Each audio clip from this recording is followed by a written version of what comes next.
السلام علیکم ورحمۃ اللہ وبرکاتہ۔ بیک کا نیو ویڈیو۔ میرے ناظرین میں امید کرتا ہوں سب خیر وافیت سے ہوں گے۔ جی الحمدللہ ہم بھی ٹھیک ہیں۔ اگر تو آپ ہمارے چینل پہ نئے ہیں تو ہمارے چینل کو ابھی لائک کریں، شیئر کریں اور سبسکرائب کریں تاکہ ہر آنے والی نئی ویڈیو جو ہے وہ آپ تک پہنچ جائے۔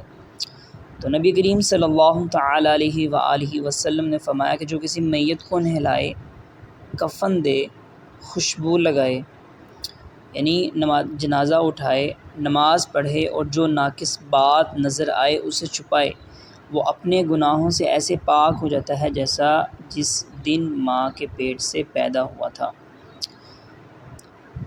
صلو علی الحبیب صلی اللہ تعالی علی محمد صلی اللہ تعالی علیہ وآلہ وسلم۔ ملتے ہیں آپ سے اگلی ویڈیو میں، تب تک اپنا خیال رکھیے گا۔ السلام علیکم ورحمۃ اللہ وبرکاتہ۔